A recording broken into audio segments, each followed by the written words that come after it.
ਵਾਹਿਗੁਰੂ ਜੀ ਕਾ ਖਾਲਸਾ ਵਾਹਿਗੁਰੂ ਜੀ ਕੀ ਫਤਿਹ। ਖੋਜ ਗੁਰਬਾਣੀ ਵਿੱਚ ਆਪ ਸਭ ਦਾ ਸਵਾਗਤ ਹੈ ਜੀ। ਸਭ ਨੂੰ ਜੀ ਆਇਆਂ ਜੀ। ਆਓ ਅਸੀਂ ਸਾਰੇ ਮਿਲ ਕੇ ਪਹਿਲਾਂ ਸ਼ਬਦ ਦਾ ਉਚਾਰਨ ਅਤੇ ਉਸ ਤੋਂ ਉਪਰੰਤ ਉਸ ਦੇ ਅਰਥ ਕਰਾਂਗੇ। ਅੱਜ ਗੌੜੀ ਮਹੱਲੇ ਪੰਜਵੇਂ ਦੇ 15ਵੇਂ ਸ਼ਬਦ ਦੀ ਵਾਰੀ ਹੈ ਜੀ। ਗੌੜੀ ਮਹੱਲਾ ਪੰਜਵਾਂ। ਰੰਗ ਸੰਗ ਵਿਖਿਆ ਕੇ ਭੋਗਾ, ਇਨ ਸੰਗ ਅੰਧ ਨ ਜਾਨੀ। ਹਉ ਸੰਚਿਓ ਹਉ ਖਾਟਤਾ, ਸਗਲੀ ਅਬਦ ਬਿਹਾਨੀ ਰਹਾਓ। ਹਉ ਸੂਰਾ ਪ੍ਰਧਾਨ ਹਉ, ਕੋ ਨਾਹੀ ਮੁਝੇ ਸਮਾਨੀ।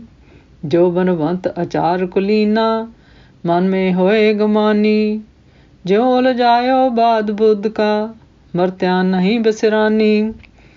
पाई मीत बंधन बंधप सखे, पाछे तिनो क्यों संपानी। जित लागो मन बासना, अंत साई प्रगटानी। एह बुध सोच कर्म कर, ये बंधन बंधानी। दयाल पुरख कृपा करो, नानक दास दसानी। अहमद सच कर्म कर, ए बंधन बधानी। दयाल पुरख कृपा करो, ਨਾਨਕ ਦਾਸ ਦਸਾਨੀ। ਇਸ ਸ਼ਬਦ ਵਿੱਚ ਗੁਰੂ ਜੀ ਸਾਨੂੰ ਕਹਿੰਦੇ ਹਨ ਕਿ ਅਸੀਂ ਮਨੁੱਖੀ ਜਾਮੇ 'ਚ ਆ ਕੇ ਅਤੇ ਆਪਣੀ ਸਾਰੀ ਜ਼ਿੰਦਗੀ ਇਸ ਤਰ੍ਹਾਂ ਹੀ ਆਪਣੇ ਹੰਕਾਰ ਵਿੱਚ ਬਚਪਨ ਤੋਂ ਲੈ ਕੇ ਜਵਾਨੀ ਫਿਰ ਮੋਹ ਮਾਇਆ ਦੇ ਵਿਕਾਰਾਂ ਵਿੱਚ ਫਸ ਕੇ ਹੀ ਕੱਟ ਦਿੰਦੇ ਹਾਂ। ਅਤੇ ਉਸ ਚੀਜ਼ ਦਾ ਬੜਾ ਹੰਕਾਰ ਰਹਿੰਦਾ ਹੈ ਕਿ ਮੈਂ ਬੜਾ ਸੁੰਦਰ ਹਾਂ ਅਤੇ ਮੇਰੇ ਕੋਲ ਬੜਾ ਧਨ ਹੈ। ਪਰ ਗੁਰੂ ਜੀ ਕਹਿੰਦੇ ਹਨ ਆਪਣਾ ਅਸਲ ਤਾਂ ਅਸੀਂ ਪਹਿਚਾਨਿਆ ਹੀ ਨਹੀਂ ਜੀ, ਜੋ ਕਿ ਸਿਰਫ ਮੁਮਕਿਨ ਹੈ ਗੁਰਸ਼ਬਦ ਗੁਰਬਾਣੀ ਨਾਮ ਦੁਆਰਾ, ਗੁਰੂ ਦੇ ਗਿਆਨ ਦੁਆਰਾ।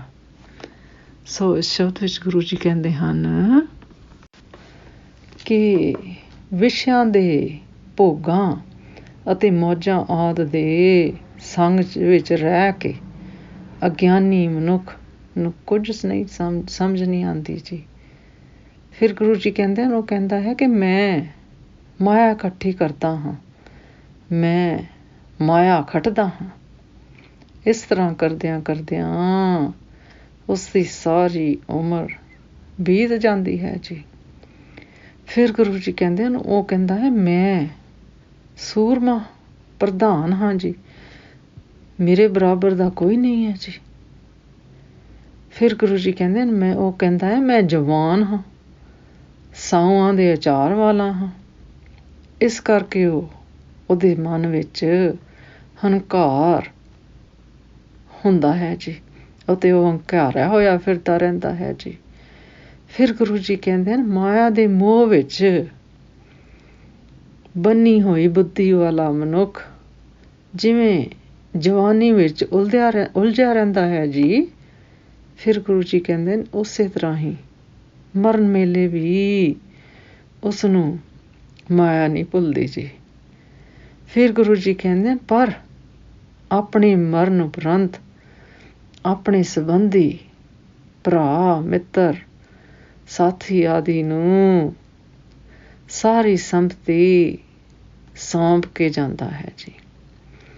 ਫਿਰ ਗੁਰੂ ਜੀ ਕਹਿੰਦੇ ਹਨ ਜਿਸ ਵਾਸਨਾ ਵਿੱਚ ਉਸ ਦਾ ਮਨ ਲੱਗਿਆ ਹੁੰਦਾ ਹੈ ਜੀ, ਫਿਰ ਗੁਰੂ ਜੀ ਕਹਿੰਦੇ ਹਨ ਅੰਤ ਸਮੇਂ ਵੀ ਉਹ ਉਸੇ ਤਰ੍ਹਾਂ ਹੀ ਪ੍ਰਗਟ ਹੁੰਦਾ ਹੈ ਜੀ। ਫਿਰ ਗੁਰੂ ਜੀ ਕਹਿੰਦੇ ਹਨ ਉਸਦੀ ਹੰਕਾਰ ਵਾਲੀ ਬੁੱਧੀ, ਸੁਚਮਤਾ ਵਾਲੇ ਕਰਮ ਕਰਨੇ ਆਦਿ, ਇਹ ਸਾਰੇ ਬੰਧਨ ਮਨੁੱਖ ਨੂੰ ਬੰਨੀ ਰੱਖਦੇ ਹਨ ਜੀ। ਫਿਰ ਗੁਰੂ ਜੀ ਕਹਿੰਦੇ ਹਨ ਹੇ ਦਿਆਲੂ ਪੁਰਖ, ਹੇ ਮੇਰੇ ਪਰਮੇਸ਼ਰ, ਮੇਰੇ ਉੱਤੇ ਆਪਣੀ ਕਿਰਪਾ ਕਰੋ ਜੀ। ਮੈਨੂੰ ਦਾਸ ਨੂੰ ਆਪਣਾ ਗੁਰਸ਼ਬਦ ਗੁਰਬਾਣੀ ਨਾਮ ਦਾ ਦਾਨ ਬਖਸ਼ੋ ਜੀ, ਅਤੇ ਉਸ ਦੁਆਰਾ ਮੈਨੂੰ ਆਪਣੇ ਨਾਲ ਜੋੜ ਲਵੋ ਜੀ, ਤਾਂ ਕਿ ਮੈਂ ਆਪਣੇ ਮਾਇਆਵੀ ਵਿਕਾਰਾਂ 'ਤੇ ਕਾਬੂ ਪਾ ਕੇ ਆਪਣੇ ਅਸਲ ਮੂਲ ਨਾਲ ਜੁੜ ਕੇ ਆਪਣੇ ਅੰਦਰ ਹੀ ਆਪਣੇ ਹਰ ਨੂੰ ਪਹਿਚਾਨ ਸਕਾਂ ਜੀ। ਇਸ ਸ਼ਬਦ ਦਾ ਸਾਰ ਇਸ ਤਰ੍ਹਾਂ ਕਰੀਏ ਜੀ। ਇਸ ਸ਼ਬਦ ਵਿੱਚ ਗੁਰੂ ਜੀ ਸਾਨੂੰ ਦੱਸਦੇ ਹਨ ਕਿ ਜਿਸ ਤਰ੍ਹਾਂ ਇਸ ਪੰਕਤੀ 'ਚ ਗੁਰੂ ਜੀ ਦੱਸਦੇ ਹਨ, ਜਿਉਂ ਉਲਝਾਇਓ ਬਾਲ ਬੁੱਧ ਕਾ ਮਰਤਿਆਂ ਨਹੀਂ ਬਿਸਰਾਨੀ। ਭਾਵ ਜਿਸ ਤਰ੍ਹਾਂ ਨਾਸ਼ ਕਰਨ ਵਾਲੀ ਬੁੱਧੀ ਦਾ ਉਲਝਾਇਆ ਹੋਇਆ ਮਨੁੱਖ ਵਿਸ਼ੇ ਵਿਕਾਰਾਂ ਵਿੱਚ ਫਸਿਆ ਮਰਦੇ ਤੱਕ ਉਸ ਨੂੰ ਵਿਸ਼ੇ ਵਿਕਾਰ ਨਹੀਂ ਭੁੱਲਦੇ ਜੀ। ਉਹ ਉਸੇ ਦੇ ਵਿੱਚ ਹੀ ਉਸ ਬਿਸਰਾਨੀ, ਮਰਤਿਆਂ ਨਹੀਂ ਬਿਸਰਾਨੀ ਭਾਵ ਉਹ ਮਰਦਿਆਂ ਵੇਲੇ ਵੀ ਉਸੇ ਵਿੱਚ ਹੀ ਉਲਝਿਆ ਹੁੰਦਾ ਹੈ ਜੀ ਕਿ ਮੇਰੀ ਮਾਇਆ ਦਾ ਮੈਂ ਕੀ ਕਰਾਂ ਜੀ, ਹੁਣ ਅੰਤ ਵੇਲੇ ਕਿਸ ਨੂੰ ਦੇ ਕੇ ਜਾਵਾਂ ਜੀ। ਫਿਰ ਗੁਰੂ ਜੀ ਕਹਿੰਦੇ ਹਨ ਕਿ ਵਿਸ਼ੇ ਵਿਕਾਰਾਂ ਵਿੱਚ ਅਗਿਆਨੀ ਮਨੁੱਖ ਦੀ ਸਾਰੀ ਉਮਰ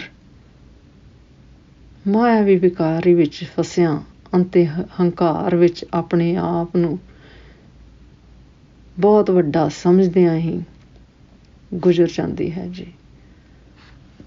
ਅਤੇ ਫਿਰ ਜਿਸ ਤਰ੍ਹਾਂ ਇਸ ਪੰਕਤੀ 'ਚ ਗੁਰੂ ਜੀ ਸਾਨੂੰ ਦੱਸਦੇ ਹਨ, ਹੋ ਸੂਰਾ ਪ੍ਰਦਾਨ ਹੋ ਕੋ ਨਾਹੀ ਮੁਝੇ ਸਮਾਨੀ, ਕਿ ਮੈਂ ਹੀ ਸਭ ਦਾ ਚੀਜ਼ ਦਾ ਪ੍ਰਧਾਨ ਹਾਂ। ਉਹ ਬੜੇ ਆਪਣੇ ਆਪ ਨੂੰ ਧਨ ਖੱਟ ਕੇ ਵੱਡਾ ਸਮਝਦਾ ਹੈ ਜੀ। ਫਿਰ ਦੂਸਰੀ ਪੰਕਤੀ 'ਚ ਗੁਰੂ ਜੀ ਦੱਸਦੇ ਹਨ, ਜੋ ਬਨਵੰਤ ਅਚਾਰ ਕੁਲੀਨਾ ਮਨ ਮੇ ਹੋਏ ਗਮਾਨੀ। ਭਾਵ ਕਿ ਹੁਣ ਉਸਨੂੰ ਜਵਾਨੀ ਆਈ ਹੋਈ ਹੈ ਜੀ ਅਤੇ ਉਸ ਜਵਾਨੀ ਦੇ ਹੰਕਾਰ ਵਿੱਚ ਫਸਿਆ ਹੋਇਆ ਹੈ ਜੀ ਕਿ ਮੈਂ ਉਸ ਚੀਜ਼ ਦਾ ਹੀ ਉਹਨੂੰ ਹੰਕਾਰ ਹੈ ਕਿ ਮੈਂ ਬੜਾ ਸੁੰਦਰ ਅਤੇ ਜਵਾਨ ਹਾਂ ਜੀ। ਗੁਰੂ ਜੀ ਕਹਿੰਦੇ ਨੇ ਇੱਕ ਸਿਧਾਂਤਕ ਸੱਚਾਈ ਵੀ ਹੈ ਜੀ ਕਿ ਬਾਲ ਅਵਸਥਾ ਅਤੇ ਜਵਾਨੀ ਤੋਂ ਹੀ ਮਨੁੱਖ ਦੀ ਸੁਰਤ ਦਾ ਝੁਕਾਅ ਜਿਸ ਪਾਸੇ ਹੋ ਜਾਵੇ ਜੀ, ਉਸ ਪਾਸੇ ਹੀ ਉਹ ਵੱਧਦਾ ਹੈ ਜੀ। ਫਿਰ ਭਾਵੇਂ ਦੁਨਿਆਵੀ ਬਿਰਤੀ ਹੋਵੇ ਜੀ ਅਤੇ ਭਾਵੇਂ ਗੁਰਸ਼ਬਦ ਗੁਰਬਾਣੀ ਨਾਮ ਲੱਗਣ ਵਾਲੀ ਹੋਵੇ ਜੀ। ਫਿਰ ਗੁਰੂ ਜੀ ਕਹਿੰਦੇ ਹਨ, ਮਨੁੱਖ ਆਪਣੇ ਜੀਵਨ ਵਿੱਚ ਧਨ ਖੱਟਦਾ ਅਤੇ ਇਕੱਠਾ ਕਰਦਾ ਰਹਿੰਦਾ ਹੈ ਜੀ ਅਤੇ ਮਾਇਆਵੀ ਵਿਕਾਰਾਂ ਵਿੱਚ ਫਸੀ ਜਾਂਦਾ ਹੈ ਜੀ। ਅਜਿਹੀ ਆਸ਼ਾ ਤ੍ਰਿਸ਼ਨਾ ਵਿੱਚ ਹੀ ਉਸਦੇ ਸਵਾਸ ਨਿਕਲ ਜਾਂਦੇ ਹਨ ਜੀ। ਫਿਰ ਗੁਰੂ ਜੀ ਕਹਿੰਦੇ ਹਨ, ਜਿਸ ਤਰ੍ਹਾਂ ਇਸ ਪੰਕਤੀ 'ਚ ਗੁਰੂ ਜੀ ਕਹਿੰਦੇ ਹਨ, ਜਿਤ ਲਾਗੋ ਮਨ ਬਾਸਨਾ ਅੰਤ ਸਾਈ ਪ੍ਰਗਟਾਨੀ। ਜਿਤ ਲਾਗੋ ਮਨ ਬਾਸਨਾ ਅੰਤ ਸਾਈ ਪ੍ਰਗਟਾਨੀ। ਜਿਸ ਤਰ੍ਹਾਂ ਜੀਵ ਵਾਸ਼ਨਾ ਦਾ ਬੱਧਾ ਹੋਇਆ ਸੰਸਾਰ ਵਿੱਚ ਆਇਆ ਸੀ ਅਤੇ ਆਸਾ ਦੀ ਅਪੂਰਨਤਾ ਕਾਰਨ ਹੀ ਵਾਸ਼ਨਾ ਵਿੱਚ ਬੱਧਾ ਹੋਇਆ 84 ਦੇ ਗੇੜ ਵਿੱਚ, ਜਨਮ ਮਰਨ ਦੇ ਗੇੜ ਵਿੱਚ ਪੈ ਜਾਂਦਾ ਹੈ ਜੀ। ਫਿਰ ਗੁਰੂ ਜੀ ਕਹਿੰਦੇ ਹਨ, ਮਨੁੱਖੀ ਮਨ 'ਚੋਂ ਮਾਇਆ ਵਿਸਰਦੀ ਨਹੀਂ ਜੀ।